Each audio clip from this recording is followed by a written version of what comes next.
Once upon a time, in a small, bustling village, there lived a wealthy merchant named Harod. Harod was known far and wide for his successful trading ventures, but he was equally infamous for his stingy attitude, especially towards his wife, Clara. Clara was a kind-hearted woman, always willing to help others despite the limited allowance Harod gave her. She managed the household with great care, stretching every coin to its maximum potential. Despite Harod's wealth, Clara often found herself patching old clothes and cooking simple meals. One chilly autumn day, Clara asked Harod for some money to buy a new coat. Her old one was threadbare, and the cold wind beat through its worn fabric. Harod, however, scoffed at the request.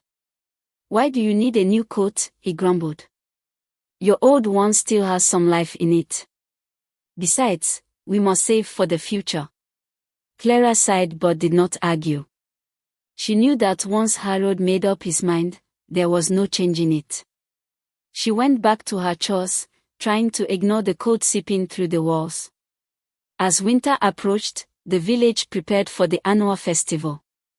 It was a grand celebration, with music, dancing, and a feast for all. Clara hoped that this year, Harod would allow her to buy a new dress for the occasion. She approached him hesitantly one evening. "Harod, the festival is coming up. Could I please have some money to buy a new dress? My old one is quite worn." Harod barely looked up from his ledger. "We cannot afford such frivolities, Clara. A new dress is not a necessity." Clara's heart sank, but she did not argue. She went back to her room and carefully mended her old dress, hoping it would last through the festival. The night of the festival arrived, and the village was alive with laughter and joy. Clara, in her patched dress, did her best to join in the celebrations. As she walked through the village square, she noticed children playing a game with a ball made of rags. They seemed so happy despite having so little.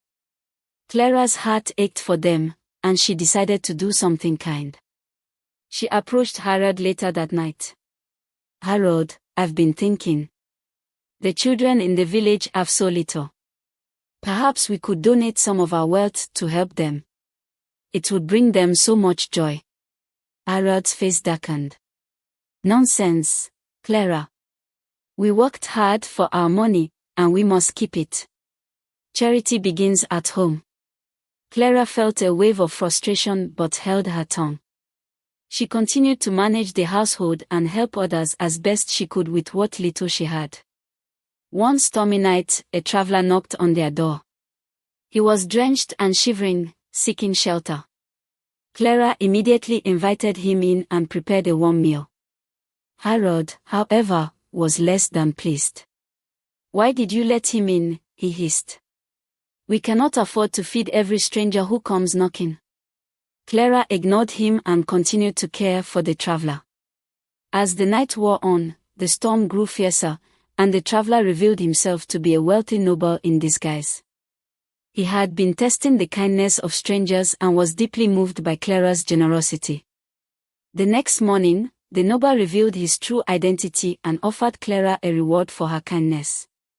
He handed her a bag of gold coins and said, "You have shown great kindness, even when you had so little.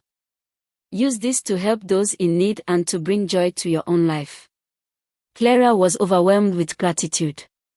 She thanked the noble and promised to use the money wisely. Harod, seeing the noble's generosity, felt a pang of shame.